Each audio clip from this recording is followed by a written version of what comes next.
Welcome in, guys. Tonight is the night. Boom, boom, boom. NFL kicks off tonight with the defending Super Bowl champion Eagles hosting the Atlanta Falcons. One weird stat about this game, I guess it's weird, is that the line started out Philadelphia as a 4-point favorite. And the closer we get to kickoff, now the Falcons are a 1-point favorite. It's a 5-point swing in a game with no injuries or no, nothing, a change of venue or, nothing major changing. I think a lot of people have, keep hearing about how bad Nick Foles was in the preseason and this, that, and the other. But you got to realize none of the starters played and, he didn't have the pieces around him necessarily. And I'm not saying that's what it was, all the way. But this guy did beat the Patriots, in February for the Super Bowl. So, missing Alshon Jeffrey, could be a big key. But their defense is really good. I think Matt Ryan's 1-5 against the Eagles. It's on the road in the NFL. I got to believe the Eagles win this game. It may be a kicking shootout, a bunch of field goals like the playoff game was. But, I'd have to lean on the Eagles on this one. Home field, good defense, defending champions. I like Foles enough, but Jay Ajayi and Aguilar and Zach Ertz and those guys, I think, can give them enough offense for them to win this game. So we'll see. We'll see if the public's right. That's another thing. That much public money, they got to be wrong. I mean, it's almost guaranteed. So I'll take the Eagles +1 bucket. Number 2, Tiger Woods. Tiger Woods finished today at -8 in the first round. He won the PGA, tied with Roy McIlroy. And the funny thing about that is we're going to get a Phil versus Tiger showdown in November, Thanksgiving weekend. But when Roy signed with Nike, that was the duel that I think everybody wanted to see. The young gun, Roy McIlroy. We thought he would be the one who would try to, knock Tiger off the mountain, which it was Tiger who knocked his own self off the mountain. But, those are the two guys that we really wanted to see battle.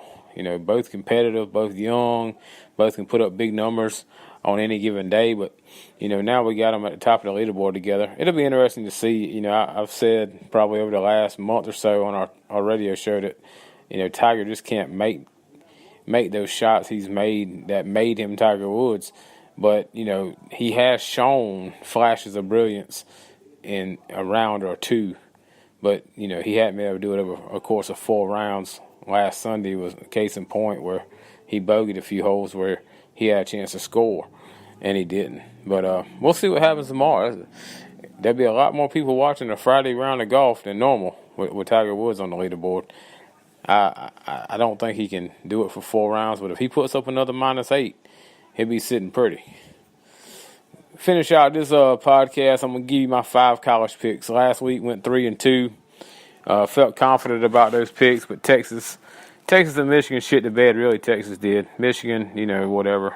Notre Dame just whipped them. I guess the golden rule generally I've always heard is stay away from the primetime games, the biggest games. The bookies got a better feel about those, but I can't. Those are the first 2 I'm going to talk about. The first one, Clemson goes on the road to Texas A&M, laying like 12 points. I got to take Clemson here. I just don't see, with that defense and offense and playmakers and experience, 100,000 people, that's a lot to play in front of.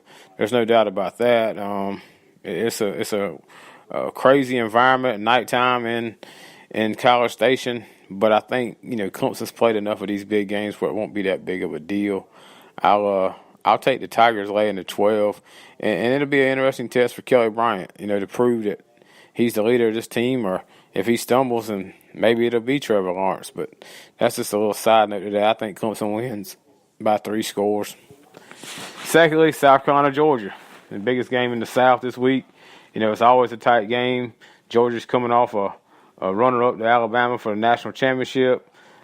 Carolina's building from a 3-9 to 6-6, and keeps heading upward under Will Muschamp.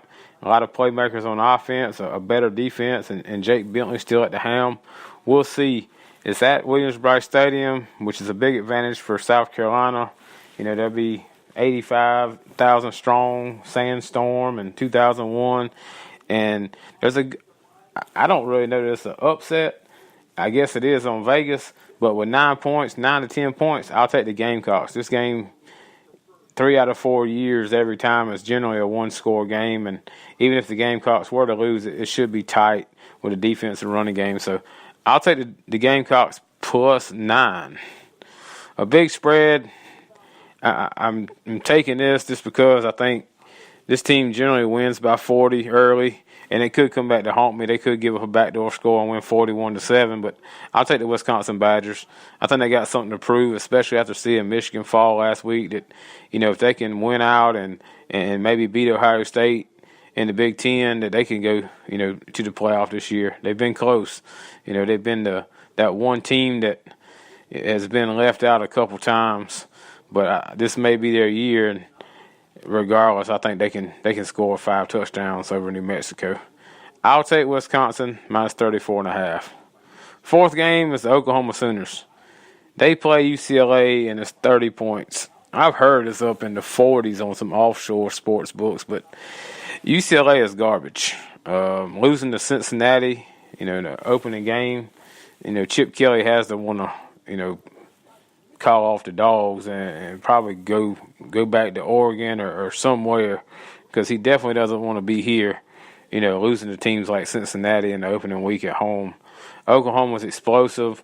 They got a quarterback, the Kyler Murray kid, who's drafted in the first round of baseball, but also a pretty good, football player as well.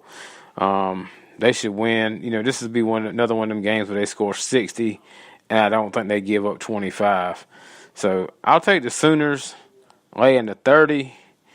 They never like to lay that many points, but I think this will be one where it's 31-0 by the half. Finally, another big game, a big primetime game at that, is Stanford's hosting Southern Cal. Stanford's minus 6. Now, this has always been a tight rivalry, and even when Southern Cal was better, Stanford gets the best of them. They play a really disciplined brand of football.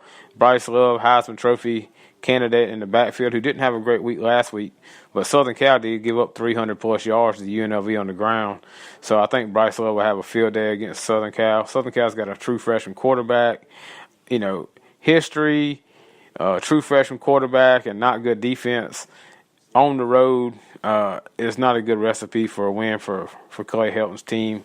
So I'll take Stanford minus the 6.